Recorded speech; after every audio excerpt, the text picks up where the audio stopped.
Jadi saya juga yakin FPI juga ya udah dilarang, dia nggak akan muncul lagi sebagai dengan FPI, tapi mungkin dia muncul lagi sebagai organisasi lain ya. Problem Partai politik itu mendulang simpati, bukan membuat orang takut kalau nggak. Kan dulu FPI dibentuknya kepentingan oligarki.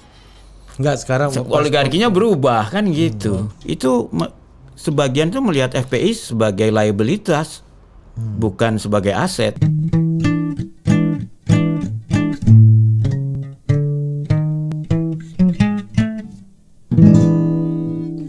Ngaso ngariung sore. Oke. Welcome to Total Politik. ya Biar seperti acara-acara radio tengah malam yang dimana di situ ada curhat-curhat para pemirsa. Dan hari ini seperti biasa di acara Ngaso kita sudah kedatangan Bambang Harimurti dan friendsnya kita. Ya. Gimana BHM?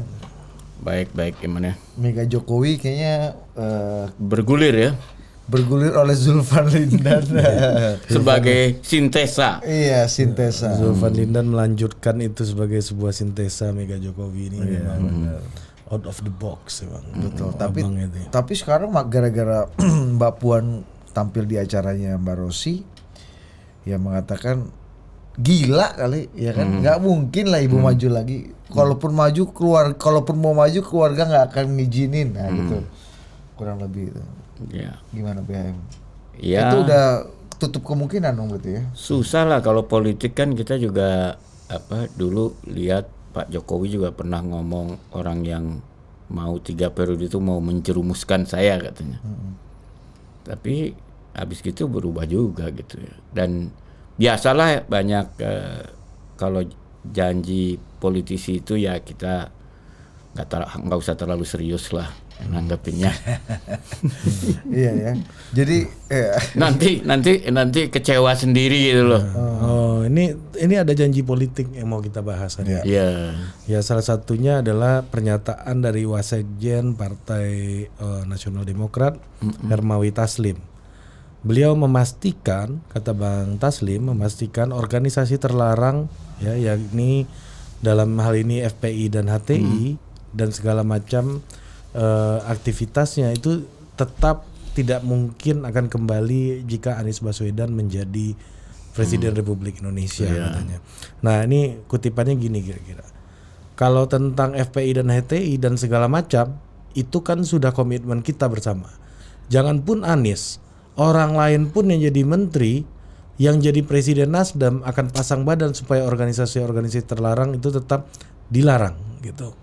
Kalau itu kami memberi garansi, itu keputusan itu akan terus kita pertahankan, organisasi yang sudah dilarang itu akan tetap dilarang gitu. Nah, ini udah di ini juga ternyata direspon oleh PKS. bukan Bang Aziz Yanuar. Siapa tuh? Yang pernah kita undang. Oh, FPI ya. Ya, pengacara dari Habib Rizik Sihab atau HRS mengatakan FPI Front Persaudaraan Islam maksudnya. Front Persaudaraan Islam tidak ada yang melarang kok. Nah, terus pas ditanya FPI yang pembela Bang. Nah, itu. Iya, kata Bang ini kan Bang Yanuar. Suka berhalusinasi dan over superior kadang. Down to earth supposed to be. Belum berkuasa sepenuhnya sudah demikian rupa kelakuannya, berubahlah katanya. Oh, ini kritik dari FPI Ya, reborn ya ke Nasdem. Ya, bagaimana mau merestorasi Indonesia jika mentalnya masih seperti inlander begitu, sesama anak bangsa katanya. Mantap juga Bang Yanuar nih kan, langsung direspon gitu. Nah, ini BHM melihatnya gimana? Ya, kalau saya lihat sih, kalau dalam sejarah kita memang semua organisasi yang pernah dilarang, walaupun ada pergantian rejim berkali-kali sih nggak pernah ada yang dihidupkan lagi ya. Kalau kita ingat kan ada Partai Murba, ada DITII, ada PKI, ada Bah PSI juga nggak ada kan satupun yang masyumi juga nggak ada kan. Ya, Mas Umi.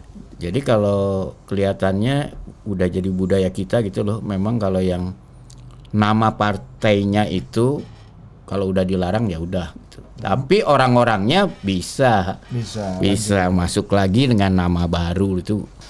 Udah biasa lah. Meskipun secara politik demokratis dan undang-undang pembubarannya itu bisa dipertanyakan atau mungkin dianggap salah gitu. Ya bisa. Itu juga dalam sejarah kita juga nggak pernah kita dengar misalnya ada yang menggugat supaya masyumi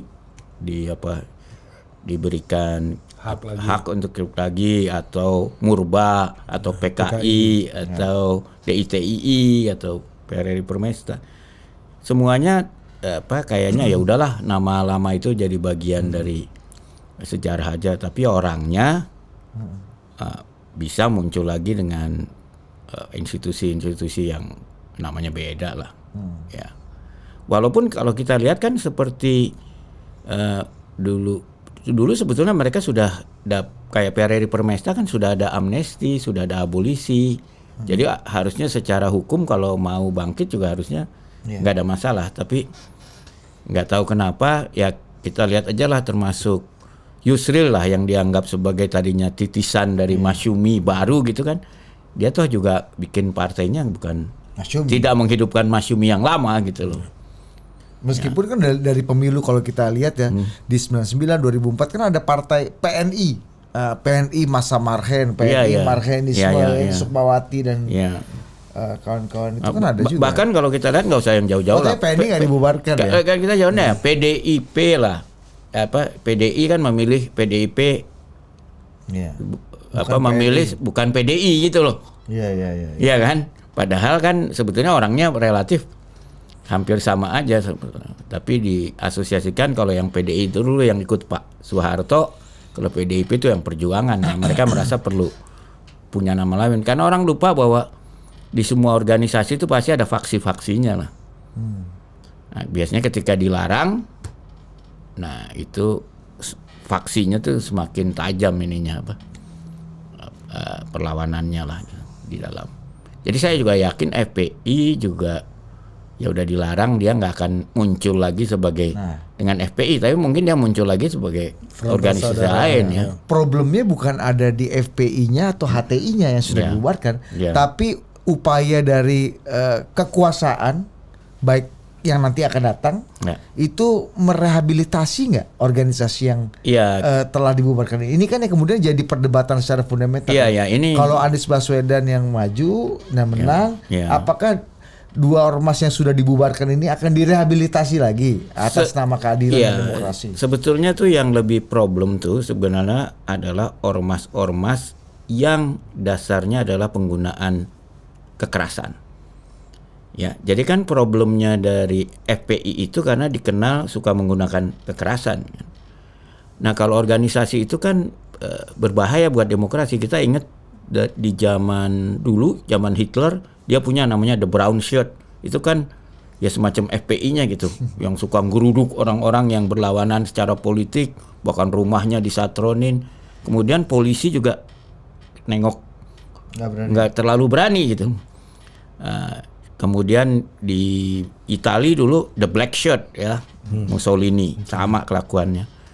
Dan saya kira dulu jadi tahu ketika saya pecah sebelum 6566 itu, kami tuh melihat Pemuda Rakyat atau CGM itu seperti mungkin banyak orang sekarang lihat FPI, bukan masalah ideologinya, tapi masalah kelakuannya itu loh, suka bikin aksi sepihak penuh dengan kekerasan dan aparat hukum seperti nggak berdaya menghadapi mereka gitu. Makanya ketika itu kan salah satu alasan ini kita ngomong Petrus nih sekarang yang juga mau diminta maaf. Itu kan Petrus tuh problemnya mereka kebanyakan dulu adalah anak-anak yang dipakai oleh Opsus untuk memenangkan pemilu Golkar ya kan. Nah ketika Golkar udah nggak merasa perlu mereka lagi, mereka ya karena udah terbiasa bisnis kekerasan, bisnis itu ya meneruskan bisnis itu menjadi masalah keamanan. Lalu kalau ditanganin secara hukum, dibawa ke pengadilan, nyanyilah mereka kan. Wah, saya kan dulu yang ini itu tuh. Akhirnya solusinya di Petrus. Tapi kenapa orang nggak ngerasa butuh untuk merevitalisasi nama itu EPM? Atau ya seperti misalnya dulu Mas Yumi, kalau Mas Yumi kan partai ya, ikut pemilu gitu. Kalau Ormas gitu yang dibubarkan DI. Ya. Ya saya juga nggak tahu kenapa nggak ada yang bikin partai Mas Yumi lagi bangkit itu. Saya jadi ingat kami sendiri di Tempo tuh ketika diberi hak lagi untuk hidup tuh, itu juga perdebatannya rame di dalam tuh, apakah kita akan hidup lagi atau udahlah biar aja itu hidup sebagai legenda gitu. Dan akhirnya kami pakai referendum. Nah, kebetulan yang pengen Tempo terbit lagi tuh menang sedikit lah gitu. Tipis, menangnya tipis ya? gitu. Ya. Oh gitu. Jadi saya kira memang ketika suatu organisasi sudah dilarang oleh penguasa, biasanya dia tuh hidup di di dalam pemikiran kelompok-kelompoknya, mungkin malah menjadi legenda gitu. Sehingga kalau ada yang mau bikin lagi, mereka takut bisa nggak menyamai legenda itu gitu loh. Ya kan kalau kita lihat Mas Yumi kan dulu hebat, namanya legend ya. Sekarang saya kebayang kalau jadi Yusril mau menghidupin Mas Yumi lagi, bisa nggak dapat suara seperti tahun 55 ya kan? Ini terjadi di beberapa media gitu, misalnya harian, misalnya Merdeka ya, Mukhtar Lubis gitu ya. BM dia. Kan sempat ada juga kan Merdeka yang baru lagi, atau mungkin pedoman. Bung Fajrul tuh bikin pedoman juga tuh. Ya Indonesia Raya nggak berani kan? Iya makanya, maksudku itu kan coba dibikin dan ternyata orang bilang, wah lo nggak sehebat dulunya gitu. Kualat malah dianggapnya kan. Jadi saya kira itu, tapi orang-orangnya, ideologinya mungkin masih bisa bangkit lagi. Ya pasti pakai nama yang lain kan. Nah, itu malah sebenarnya dibubarin ini jadi, kalau memang wataknya negara ini untuk mengkontrol wacana itu, apakah dengan pembubaran ini malah menjadi makin susah? Ini kayak ada orang yang pro, ini kayak argumennya orang yang pro lokalisasi prostitusi itu kan. Kalau ada lokalisasi malah enak ngecek kesehatannya di satu tempat, dia nggak kemana-mana gitu. Betul. Itu juga ada sebetulnya di dalam, dulu saya dibilangin sama intelijen militer itu, mereka pakai teori magnet gitu. Jadi kalau ada ustadz aliran keras ekstrim itu, kadang-kadang malah dibiarin aja, diintip aja. Karena pasti calon-calon kader-kadernya akan datang ke situ. Jadi mereka bisa tahu siapa aja mereka gitu. Terpetakan gitu. Jadi mendingan disusupi gitu loh, bukan dilarang gitu. Sistem magnet tuh. Sistem magnet. Jadi dia akan, karena kalau dia ditangkap, dia bilang, wah malah nggak tahu kita mereka ada di mana. Malah kabur semua kan kadang-kadang. Ini praktek-praktek itu berarti udah sering dilakukan ya dalam tanda kutip untuk menjinakkan organisasi-organisasi yang bertentangan dengan pemerintah. Sebetulnya sih menjinakkan tuh nggak selalu negatif ya, kan? Karena bisa juga supaya mereka berjuang secara non kekerasan lah, jangan pakai kekerasan, berjuanglah secara politik, merebut simpati masyarakat dan sebagainya. Jangan pakai bom, pakai segala macam. Gerwani nggak ada lagi tuh kan? Gerwani ya. Ini sama juga kayak mungkin ya verifikasi parpol kemarin, umat diloloskan juga pikirannya dengan hal yang itu kali ya. Kayaknya lebih baik mereka ikut pemilu deh. Iya lebih baik. Kalau kalah biar kalah sekalian di arena demokrasi. Ibarat parlementer. Ibaratnya kan gini, daripada mereka berantem di jalanan, dilatih aja sasana tinju, berlatihlah itu malah menghasilkan uang kan, bukan menghasilkan kerusakan gitu loh. Terus tapi harus ikut, ada wasitnya, ada aturannya. Ya itu bagian dari mengadapkan lah. Dari sekaligus membonsai juga kan. Iya, tapi memang itu juga harus hati-hati. Kalau kita lihat sejarah-sejarah mafia ini, kebetulan ada satu bos mafia baru ditangkap di Italia ini.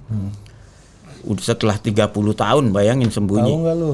Nggak tahu siapa namanya. Don Corleone. Siapa namanya? Namanya tuh Matteo. Dia ini yang ngebom hakim sampai berkeping-keping itu 30 tahun lalu itu. Matteo. Dan dia mengaku udah membunuh orang kalau nggak salah. Nah, itu lumayan dikit tuh kalau. Iya. Ini di Itu Sicily. Sicily. Tapi itu juga menunjukkan tapi itu kalau kita lihat ya, misalnya kita bicara Yakuza di Jepang. Kalau kita lihat sejarah Yakuza itu dulu sebetulnya dibina oleh kekuasaan termasuk CIA untuk melawan partai komunis. Ini apa? Matteo Messina Denaro. Ya, Denaro coba. Baca dengan bahasa Italia. Denaro. Iya. Matteo Messina Denaro. Nah, Iya. coba. Matteo Messina Denaro. Itu lebih tepat. Sisilia loh ini. Dan Corleo. Iya. Untuk nangkapnya aja mesti ada 100 polisi tuh yang ngepung. Oh, jadi kayak kembali ke Jepang. Yakuza itu dibentuk untuk mengimbangi gerakan komunis. Gerakan komunis. Ya sama lah, pemuda Sama kayak Pancasila dulu dibentuk untuk ngadepin pemuda rakyat, ngadepin ini. Iya, betul. Ya kan. Jadi sebetulnya budaya milisi itu ya yang menggunakan kekerasan dalam Pam Swakarsa ini, Mas. dalam kompetisi politik itu harus dijinakkan lah, diberadabkan lah gitu. Nah, kalau tahun 98 kan kita kenal juga ada Pam Swakarsa. Ya itu ketika FPI kan lahir dari kepentingan politik akhirnya. Ya kan. Apa dulu, Mas? Mestinya kita tanya itu sama Jenderal Wiranto sama Nugroho Jayusman, gimana sejarahnya. Dulu gamenya gimana sih, Mas? Kenapa harus pakai Pam Swakarsa gitu? Kenapa harus pakai milisi-milisi yang ada di masyarakat, bukan tentara dan polisi aja yang enforce gitu? Ya karena kalau tentara dan polisi nanti kan pelanggaran HAM dan sebagainya. Oh, ini awal reformasi, Mas. Iya, ini kan- Protapnya banyak kan. Kalau tentara Lagi polisi. disorot ya. Iya. Itu memang gaya fasis tuh. Itu tipikal, mau fasis yang nasionalis kayak Hitler atau fasis yang agama kayak di Iran. Itu kan selalu pakai milisi yang itu, karena milisi itu kan gak ada aturannya. Iya. Dan bisa dikorbanin juga kalau disuruh tangkap ya tangkap. Kalau institusi kan susah, nanti Kapolrinya atau Panglimanya bisa disuruh diturunkan. Iya. Nah, Kalau istilahnya Bang Surya Paloh itu ada pasukan khusus. kenapa Surya Paloh tiba-tiba? Pasukan khusus. Ya. Harus Enggak, bisa. karena kalau kita lihat Bang Surya Paloh kan dibesarkan sebagai orang KAPI. Ya. Apa tuh? Ya KAPI sama kami kan dulu sebetulnya dibentuk untuk melawan Soekarno. komunis juga kan. Oh, KAPI itu pelajar ya? Pelajar. Bayangin sampai level pelajar loh waktu itu dimobilisasi. Iya. Oleh tentara ya? Iya. Ya musuhnya komunis ya tentara dia. Iya benar. Sama Islam. Iya, dulu kita memang gini, dulu di dalam tentara itu ada karena kita kan konsepnya perlawanan semesta. Waktu ngelawan DITII, mereka merasa berhasil tuh menggunakan pagar betis. Pagar betis tuh hanya orang-orang kampung, rakyat, terutama di daerah yang pernah jadi korban DITII, dilatih, dipersenjatai menjadi paling enggak patroli jaga kampungnya gitu. Menahan kalau ada serangan sampai tentara bisa datang gitu. Tapi kan pasti disiplinnya beda lah, pertanggungjawabannya beda, apalagi motifnya masuk mungkin balas dendam. Iya. Kayak Yuriko Guterres ini ya. Iya kalau dulu kita lihat besi merah putih apa itu kan akhirnya di aparat security kita tuh ada semacam mengoutsource. Nggak cuma di Indonesia loh, kita lihat di Amerika juga kan di outsource ke Black Panther. Bukan. Apa namanya tuh? Blackwater. Jadi tentara-tentara sewaan. Nah, sekarang Rusia pakai Wagner Group. Itu kan untuk menghindar dari tuduhan melakukan war crime. Karena dia bilang itu bukan tentara saya. Itu swasta. Yang Padahal swasta tapi bisa punya tank T-90, bisa punya helikopter, punya tapi pesawat. kan yang bikin helikopter juga swasta, Mas. Enggak dong, kalau di Rusia yang bikin BUMN dia. Iya betul. Iya Di kan? Amerika swasta ya. Amerika swasta. Iya. Jadi apa semacam mercenaries di politik juga ada gitu loh. Jadi kelompok-kelompok yang melakukannya untuk uang lah. Nah, ini kan yang harus kita jinakkan lah. Mestinya partai politik itu mendulang simpati, bukan membuat orang takut kalau nggak milih dia kan. Berarti kan ada soal ketika demokrasi itu dianggap sebagai the only game in town, tapi orang-orangnya nggak siap dengan atau nggak mau ikut dalam rules aturan dalam game tersebut, Mas, gitu. Iya, tapi itu juga kadang-kadang kan kalau kita analogkan dengan sepak bola aja gitu ya. Masalahnya juga wasitnya harus kredibel. Kalau wasitnya nggak kredibel, itu kerusuhan sangat mungkin terjadi. Ini kan baru terjadi di Brazil nih. Ya. Si pendukungnya siapa namanya? Bolsonaro nggak terima, kalah. Dia bujuk-bujuk militer untuk masuk, kudeta lah kasarnya. Karena militernya masih nggak ragu-ragu, dia serbu aja dulu itu gedung parlemen, istana diserbu ini semua. Terus dia pasang spanduk nunggu supaya militer masuk, tapi militernya kayaknya nggak mau masuk. Ya, beruntunglah rakyat Brazil.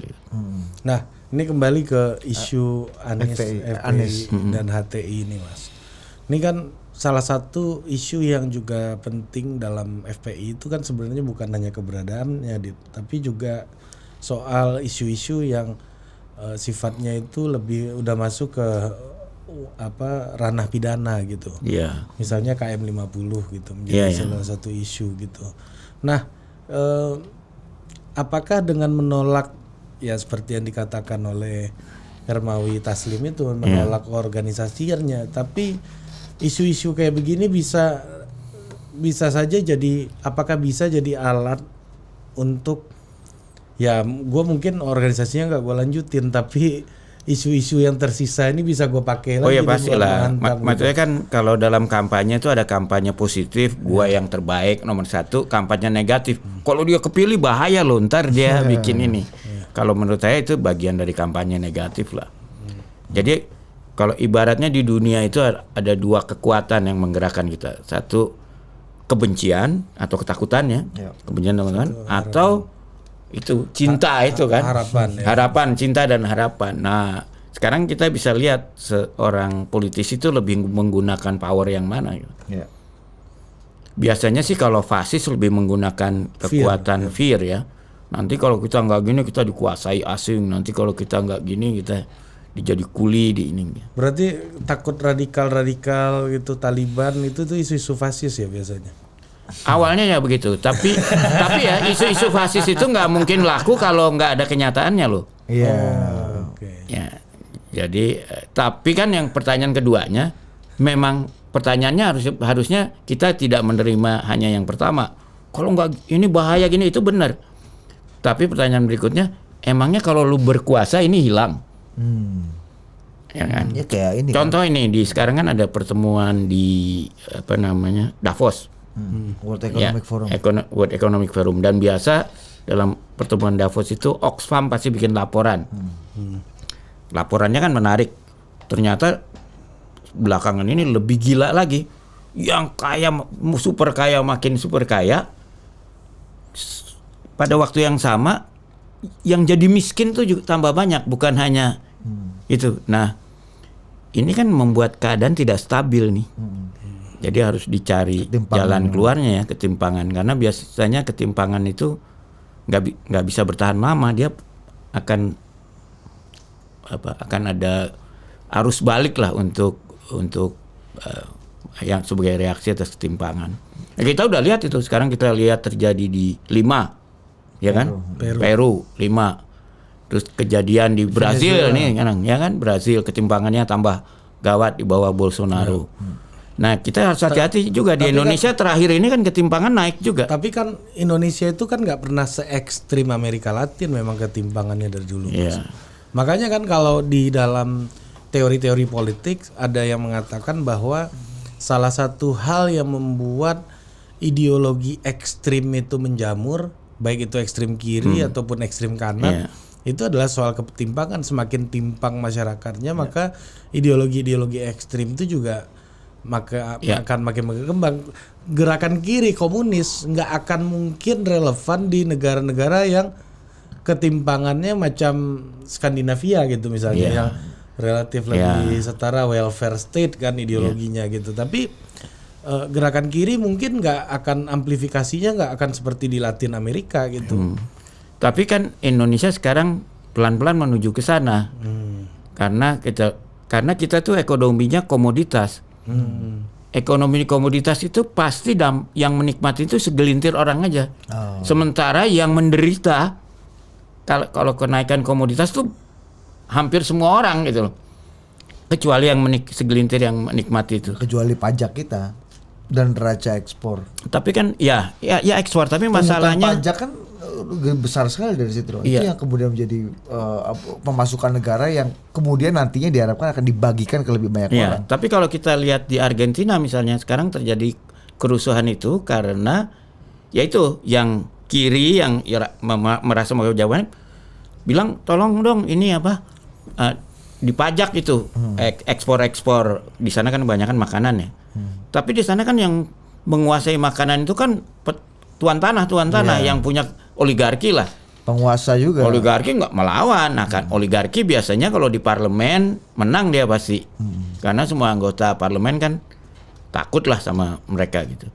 Nah ini kalau nggak ada keseimbangannya, parlemennya berpihak terus sama oligarki ya terjadi kayak di Argentina, rusuh juga. Jadi ini harus hati-hati lah menjaga keseimbangan antara kepentingan oligarki sama kepentingan masyarakat banyak ini. Kalau salah-salah jeblus. Iya. Nah, kita balik lagi ke isu FPI Anies. ini. Ya, Anies dan FPI HTI ini lagi, Mas. Nah, artinya dalam hal ini ketika Presiden Jokowi bubarkan organisasi itu nggak ada kepentingan oligarki yang tersenggol dong dari situ. Makanya ini jadi sesuatu yang mulus-mulus aja gitu. Iya, saya rasa kan dulu FPI dibentuknya kepentingan oligarki. Enggak, sekarang Oligarkinya berubah kan gitu. pas pembubaran gitu. Iya, jadi ya Dan ketika yang bubarin Pak Wiranto loh. Iya. Yang foto Polhukam ya. Iya. yang kalau tesis CBAM beliau lah yang menjadi salah satu embrio.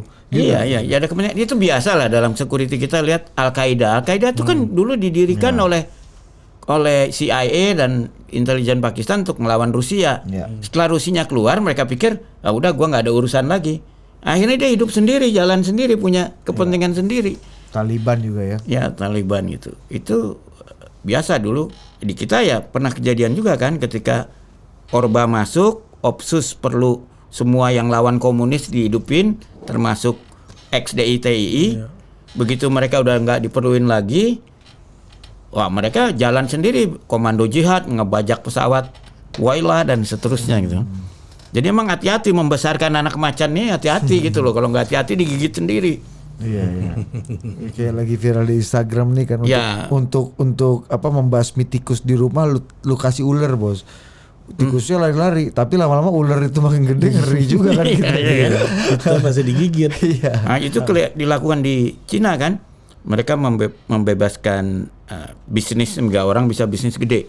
Begitu jadi gede banget, wah Partai Komunis lihat, wah ini udah jadi naga nih. Iya. Udah langsung Alibaba diculik kan. Dia kasih tahu dulu, lu nggak bisa macam-macam. Itu dilakukan Putin juga. Dulu kan ada tiba-tiba muncul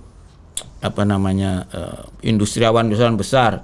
Terus mulai mungkin kalau di kita kayak almarhum Pak Panigoro gitu kan. Mulai main ke partai gini-gini.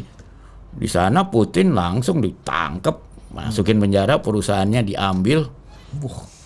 Nah, sekarang dia mengontrol, dia oligarki jadi di bawah dia. Karena itu ya message by fear itu ya. Iya. Nah, karena dia bekas KGB, dia tahu. kumpulin tuh teman-teman KGB-nya, biasalah bikin operasi seperti itu. Iya. Nah, ini kembali lagi ke Anies dan FPI dan HTI ini kan, Mas.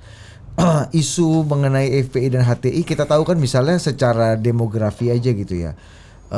Mas Anies sendiri dianggap menjadi representasi dari kelompok Islam politik kita lah sekarang, meskipun kita tahu rumahnya Nasdem itu kan Golkar lah ya, Golkar yang bertransformasi. Dan jangan lupa anaknya putrinya Anies sendiri nggak pakai jilbab kan? Betul. Tapi kan selama ini dia disimbolkan sebagai sekali pertama oposisi Jokowi dan kedua agak nyaman gitu merepresentasikan kelompok Islam politik. Nah, Apa efeknya Mas jika salah satu partai utama pendukung Anies yang udah mencalonkan Anies jadi presiden sendiri punya sikap yang tegas terkait dengan FPI dan HTI? Ini kan isu yang literally sensitif di antara mereka. Dan kalau kita lacak dua calon koalisi lainnya, Demokrat dan PKS, ketika pembubaran FPI dan HTI, mereka keras menolak pembubaran ini.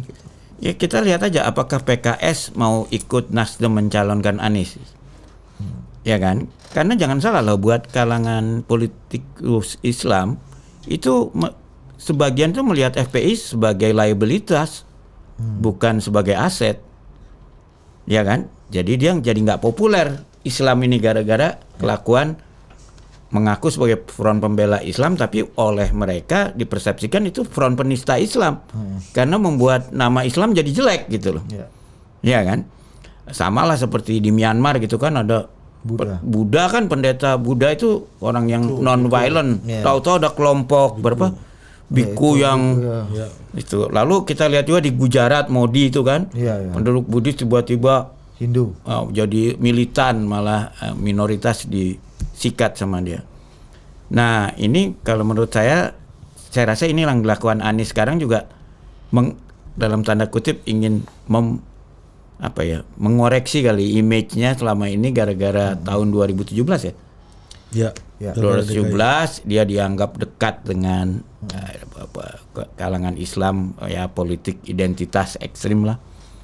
Nah, makanya dia kan kita lihat pergi ke Papua dikasih nama Johannes sama gereja dan sebagainya. Ya itu kan itu cara dia untuk katakanlah nggak benar tuh narasi bahwa saya orang yang menggunakan politik identitas. Nah, berarti Anies memang meninggalkan kelompok yang dianggap sebagai base-nya dia.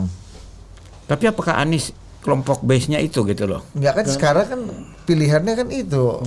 Iya, kalau kita lihat ya kelompok yang kalau kita asumsikan jadi nih yang tertunda nih deklarasi. Kan dia hanya bisa dicalonin kalau 3 partai ini jadi mendukung dia kan. Baru yang resmi itu baru Nasdem. Demokrat kan pasti nggak mau lah mendukung ekstrim kan.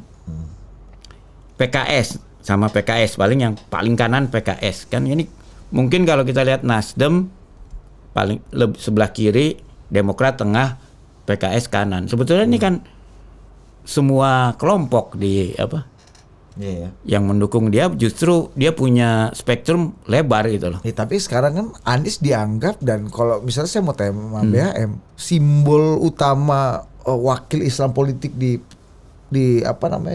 pucuk calon presiden ini siapa? Ya tergantung, jangan salah loh. Kenapa NU sama Muhammadiyah selalu tidak mendukung berlakunya syariah Islam sebagai ketentuan hukum? Karena di kita tuh Islam itu alirannya banyak. Ya bahkan kita tahu kan antara NU sama Muhammadiyah sendiri dulu kan persaingannya ketat banget karena hal-hal yang dianggap keramat oleh NU dianggap sebagai bid'ah atau bahkan dosa oleh Muhammadiyah gitu kan. Jadi kalau kita syariah itu dijadikan hukum, syariah versi NU, Muhammadiyah persis malah berantem kalangan Islam itu. Iya kan? Sunni atau Syiah gitu. Kalau Sunni sama Syiah masih inilah, kita super mayoritas Sunni. Tapi kalau di sesama Sunni ini coba aliran mana yang mau dipakai? Anies kan gimana pun di 2017 Anies dianggap sebagai seorang yang menang, kalaupun tidak menggunakan tapi juga tidak melarang politik identitas gitu. Ini dijadikan simbol perjuangan Islam lah, Islam politik gitu kan. Islam politik bagi orang-orang gitu. Tapi apa kira-kira ada partai pendukungnya yang menolak organisasi terlarang ini jadi sesuatu pertanyaan juga nggak bagi orang-orang yang tadinya simpati kepada Mas Anies karena menganggap beliau sebagai bagian dari perjuangan Islam politik ini, atau gimana Mas? Ya kalau menurut saya politik itu kan harus kompromi ya, nggak ada yang dapat menang 100% kecuali lo otoriter. Nah, kayak siapa namanya di Kamboja tuh kan, Jadi Hun Hun Sen, Sen. bukan Hun Sen, sebelumnya tuh Pol Pot ya kan. Pol Pot sistemnya lo kalau punya pendidikan barat, kacamata aja udah disingkirkan gitu. Cuma pure lah aliran fundamentalis gitu. Tapi kan dalam politik tuh biasanya yang menang yang di tengah. Jadi saya kira pasti kampanye Anies itu ingin menunjukkan bahwa dia nggak ekstrim seperti itu. Tapi sebaliknya di sini PDIP juga punya problem nih dengan tidak adanya almarhum TK, bahwa dia tidak Islamofobi. Ya kan? Karena kalau dia terkesan Islamofobi, waduh, mayor 87% Islam pemilih ya, kalah dong dia kan. Sekarang itu kan PDIP sudah punya porsi. Kalau saya non Islam, saya nggak punya pilihan lain dalam partai PDIP. Kecuali PDIP ya kan. Di situ saya masih punya, itu udah 13% dia di kantong kan. Habis itu kalangan sekuler lah. Abangan sekuler, tapi sekuler ini kan ada grade-nya. Ya kan, dari yang sekuler banget sampai yang sekuler saleh lah gitu kan. Ini juga harus dia jaga. Kalau Islamofobi, sebagian dari yang Islam ini bisa, wah gue cari yang lain aja. Tapi bagi pendukung Anies, statement ini bermakna apa yang kira-kira, Mas?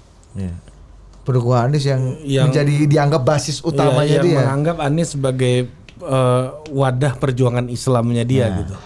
Iya, kalau menurut saya nih sebagian dari Islam yang nggak puas dengan kepemimpinan Jokowi itu nggak punya alternatif lain. Kalau mereka mau, mereka harus punya partai mana yang bisa. Mereka juga nggak punya pilihan. Jadi Anies mau ngomong apapun ya, juga. Ya udah, gua nggak mungkin ke Ganjar. Ibaratnya kan gitu jadi kan pilihannya hanya dukung Anies atau golput kan? Atau jangan-jangan ini menguntungkan Prabowo ya? Yang mungkin masih dianggap 60-40, 60 dianggap udah masuk dalam gerakan Pak Jokowi, 40 masih dianggap ada di luar pemerintahan gitu. Iya, makanya kalau kita lihat calonnya kan dari PDIP paling kiri, terus ada sebelahnya kanan dikit mungkin Prabowo Gerindra ya kan. Sebelahnya lagi mungkin ada Demokrat. Ingat ya, padahal dulu sebelah sini sebelah sini ada PKB ya kan. Sebelah sini di ujung paling sini PKS ya kan. Tinggal orang lihat dia tuh di antara ini dia lebih comfortable dengan yang mana, walaupun kalau di Pilpres sih orang kayaknya faktor orang lebih menonjol daripada partai karena ideologi udah nggak terlalu kental sekarang. Ya, jadi omongan ini juga nggak akan jadi, ya mungkin akan menyinggung sebentar atau pendukung Anies tidak akan memilih Nasdem gara-gara omongan itu. Tapi tetap pilih Anies. Tetap pilih Anies, tapi dia nggak milih Nasdem juga. Iya, bisa. Terutama dari yang kelompok itu gitu. Iya, kelompok betul, yang betul. Karena misalnya kan kalau kita lihat PKS dan Demokrat itu kan sama-sama menolak pembubaran FPI dan HTI. Demokrat atas alasan demokrasi dan kebebasan, HAM. Sementara PKS tentu saja macam-macam karena mana nggak ada radikalnya kok barang ini kenapa? Dan sebagian anggota Nasdem yang mungkin tidak akan milih Anies karena dia ngerasa terlalu kanan Anies ini. Mungkin dia akan pilih. Dan itu udah ada kok di poll pendapatnya, di jajak pendapatnya berbagai institusi ya. Jadi saya curiga nih sama BHM nih. Karena orang partai itu katanya. Yang nggak pernah baca aja kalau ada survei keluar pasti baca. Minimal ya ini minimal dia lihat dapilnya sendiri gitu atau partai sendiri. Nah ini BHM ini agak rajin bawa survei ini belakangan. Kalau saya termasuk rajin karena lumayan akurat ya kalau kita lihat pengalaman belumnya, walaupun makin kesini makin nggak akurat ya. Makin banyak ini ya derivasinya. Ya enggak, tapi dinamikanya juga di saat-saat akhir tuh makin yang paling jelas kan kalau kita lihat dulu jajak pendapat Jokowi lawan Foke ya. Itu kan dinamis banget gitu, tergantung diadain kapan gitu. Perubahannya dari di bawah. Nah Mas, kalau tadi BHM punya kesimpulan kayaknya pemilih basis Islam politik ini nggak punya pilihan banyak ya Ria.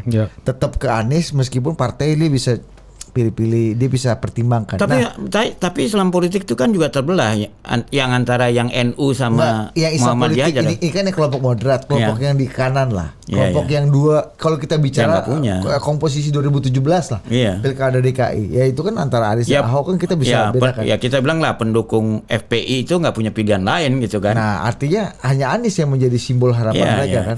Nah itu dari atau mereka golput. Yang kedua, nih dari segi elektoral pilihannya tetap mendukung Anies karena nggak punya pilihan. Mungkin dukung Prabowo nggak? Mungkin aja. Swing ke Prabowo setelah ini. Tergantung. Tapi masalahnya Pak Prabowo juga ada di pemerintahan yang membubarkan dua ormas itu kan. Jadi bisa nggak jadi pilihan. Yang ketiga belum tentu loh. Pak Prabowo itu membubarkan itu dia memberi nggak tempat buat pindah orang-orang itu ke organisasi baru. Sekarang Pak Prabowo kan punya anggaran untuk Komcat itu. Ya harusnya itu jadi. Iya daripada laskar klan. Gini jangan masuk Komcat. Ya, jangan salah loh. Tentara beneran Anda gitu. Itu dibayar juga kan digaji ya. Tentara Indonesia itu udah terbiasa menampung yang tadinya musuh menjadi kawan. Contoh ya, itu kan dulu tentara Kahar Muzakar Sulawesi berontak. Begitu dikasih amnesti kan ditampung masuk TNI jadi brigade apa. Gak usah gitulah, Kenil dulu kan waktu kita merdeka tentara Kenil kan diserap ke TNI. Ya, belum yang OPM yang apa diserap. Mereka udah biasa lah kalau pikiran seperti itu. Jadi saya nggak heran kalau Prabowo juga lihat udahlah organisasi itu terlarang. Kamu saya tampung di sini bisa. Tapi maksudnya secara politik kan Prabowo mendukung kepemimpinan atau rezim yang membubarkan dua ormas ini. Itu yang hal prinsipil yang kemudian itu fakta yang nggak bisa kita nafikan gitu. Tapi yang satu lagi BHM, kemungkinan koalisi ini terbentuk. Koalisi Anies ini terbentuk. Nah, kalau tadi Nasdem kita udah lihat statementnya. Sampai kapanpun kita akan tetap membubarkan atau tetap harus setuju lah pembubaran ini. Sementara kan dua partai lain kita belum cari lagi tanggapan terbarunya ya. Tapi kalau kita lihat rekam jejaknya kan mereka yang kemudian menolak pembubaran. Nah, untuk kemungkinannya akhirnya mendeklarasikan dan berkoalisi dan mendeklarasikan Anies dan menemukan titik sepakat untuk cawapres di antara koalisi perubahan ini semakin jauh atau semakin dekat nih dengan isu baru yang cukup fundamental ini menurut BHM. Nggak tahu, mungkin di sini kalau menurut saya ya mungkin yang jadi kalau ibaratnya penentu itu mungkin Golkar, kadernya Golkar. Karena Golkar itu kan dulu boleh kata yang mendirikan FPI lah, ya kan rejimnya ya kan dibesarkan oleh rejim dengan sikap mereka gimana gitu. Enggak di antara koalisinya Anies Mas, di antara tiga partai ini dengan ada sikap seperti ini koalisi ini kan belum jadi nih, belum deklarasi koalisinya kan katanya akan jadi, udah makan siang terus. Ini bakal cepet jadi atau makin jauh panggang dari api nih BM melihatnya? Ya tergantung, kalau kita kan sebagai para pengamat udah tahu lah kan adalah operasi yang untuk membuat koalisi ini supaya nggak pernah jadi kan ada juga gitu. Dan itu wajar dalam politik. Dalam bisnis juga begitu gitu loh. Nah, apakah mereka bisa mengatasi itu atau enggak gitu. Tapi kan masalahnya di kita tuh partai politik kalau sampai tanggal 13 September nanti nggak punya calon, dia kan harus bubar kalau nggak salah. Benar kan Ari ya? Nggak boleh ikut pemilu. Nggak boleh ikut pemilu kan? Kalau apa? Kalau dia sampai batas akhir nggak punya calon. Ya kayak bukan. Nggak boleh ikut pemilu bos. Dia nggak boleh ikut pemilu, tapi di pemilu selanjutnya nggak boleh ngajuin capres. Iya, boleh. Ya pokoknya dia kehilangan nggak boleh ikut pemilu. Boleh. Nanti kita lihat undang-undang pemilu ya. Setahu aku sih dia tuh tetap boleh sebagai partai, tapi nggak boleh ikut pemilu lagi. Didiskualifikasi jadi peserta pemilu nih, karena lu nggak punya. Kayak misalnya Demokrat dari 2014 ya. Itu kan nggak punya netral ya. Kemudian 2012 akhirnya, mau nggak mau Demokrat akhirnya pilih karena takut didiskualifikasi. Tapi kita nggak tahu deh, nanti cek aja. Coba deh cek lagi. Tapi setahu aku itu yang terjadi pada Demokrat kan. Ini juga bisa terjadi pada Demokrat dan PKS. Kalau sampai menjelang 13 November nanti nggak bisa berkoalisi dengan Nasdem. Karena mereka bertiga salah satu aja mundur nggak bisa. Iya. Dan Nasdem lebih gampang untuk kembali berkoalisi dengan partai-partai koalisi Jokowi ya, karena mereka bagian dari itu. Iya, ya saya duga kalau itu sampai terjadi mungkin PKS sama Demokrat lebih ke Prabowo kali. Sebetulnya Demokrat tuh lebih senang ikut ke PDIP daripada ke Gerindra, tapi kan nggak mungkin diterima di PDIP. Iya. Oke. Makanya paling bagus sih kalau menurut saya memang ada 4 pasangan lah supaya 4 pasangan. Supaya kita menuju ke tengah gitu, supaya kampanyenya nggak terlalu polarisasi lah. Karena 2 kali pemilu kita 2004-2009 yang lebih dari 2 pasangan calon tuh polarisasinya nggak tajam. Nggak tertajam ya. Iya, waktu SB Mega 2004 juga nggak tajam. Karena energinya sudah habis dulu ya. Enggak, karena dia nggak bisa menyerang terlalu sadis, karena dia tahu di ronde kedua dia perlu kawan. Oh, ya. Atau 2009 itu satu putaran aja. Menarik.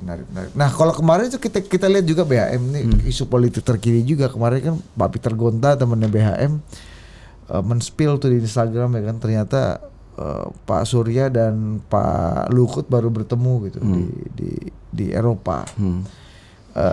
Apa menurut BHM ini kan kita tahu, sementara hubungan Pak Luhut dan Pak Surya dari banyak cerita senior itu kan kurang mantap lah hubungan mereka berdua, dan akhirnya ketemu gitu. Nah, secara politik nih BHM melihatnya gimana BHM? Ada dampaknya? Ya, saya rasa saya nggak tahu ya, mesti ditanya Pak Luhut. Tapi bayangan saya Pak Luhut itu kan pasti pendukung continuity ya.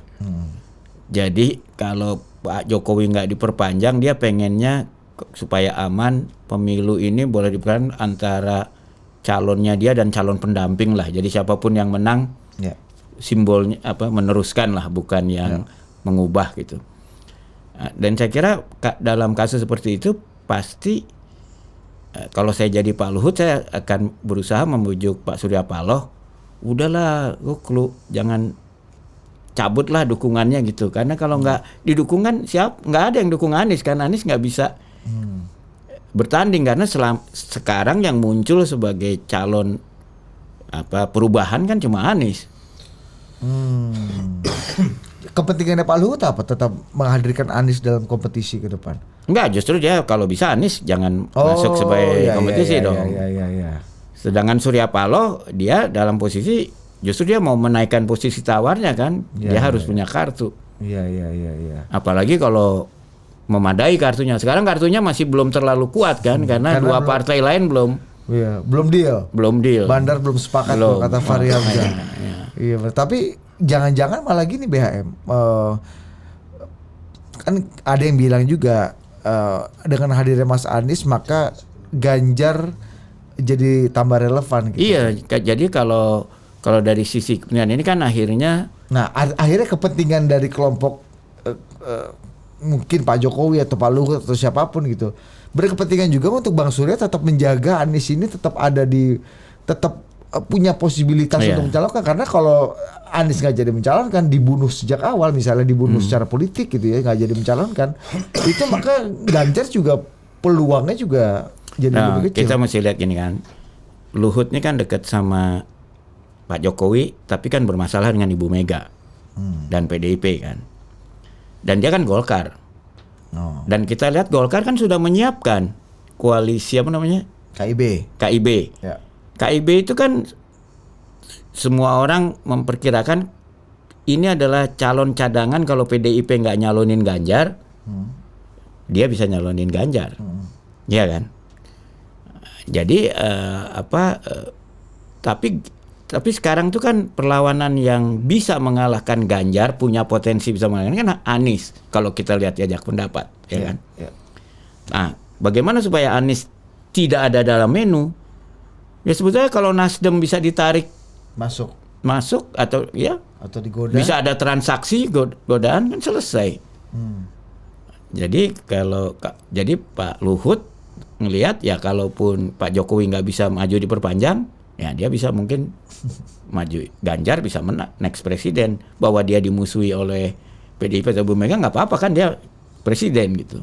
Dengan Golkar, dengan KIB-nya. Oh, jadi kepentingannya kepentingannya sebenarnya untuk memenangkan Ganjar ya lebih baik memotong Anies dari Ya kan, awal. karena gitu. kalau lihat jajak pendapat kan yang bisa mengalahkan Ganjar hanya dua kan, hanya Prabowo atau Anies gitu. Kalau Prabowo kan sama Luhut hubungannya udah lama lah hubungan. Iya, Siapapun cincai. yang menang tuh mereka berdua oke lah, Cengli lah ya. cengli gitu loh. Oke BHM kita. Nah tapi Luhut sama Anies kan belum cengli. Jadi Luhut berkepentingan dong supaya jangan on the menu lah Anies. Ya kalau dari sisi kepentingan sih ya begitulah. Gitu ya. Tapi Mega Jokowi ini mantap juga ya Mega Jokowi. Iya, nah kalau Mega Jokowi ya. Tapi kan gini ya, kalau Mega Jokowi KIB itu akan nyalonin siapa? Berani nggak dia punya calon sendiri? Atau dia dukung Mega Jokowi? Nah sekarang Gerindra ini Prabowo berani nggak men-challenge Mega Jokowi? Ya. Tapi kan bisa aja ya kita tarung tapi nggak usah serius-serius amat gitu. Ya misalnya. bisa, ya Iya itu kan? pendamping, calon pendamping. Iya. Kalau kayak zaman Orde Baru dulu kan, kalau kepala daerah itu calon pendamping lah. Iya, bertarung lah. Tapi biasanya kalau calon pendamping dari awal udah tahu dong nanti gua dapet apa. Oh pasti. Ya kan? Pasti. Iya. Meskipun ini kalau kata orang-orang makin gila lagi deh kalian yang nggak jelas katanya. Iya. Tapi itu kan kemungkinan Iya, dan konstitusional.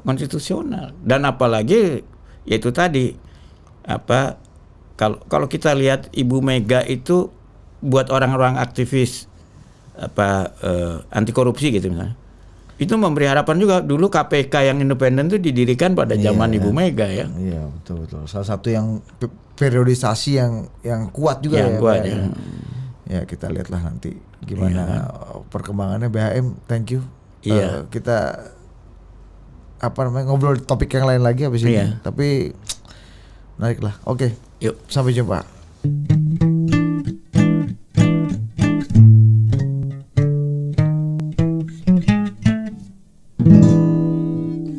Ngaso ngariung sore.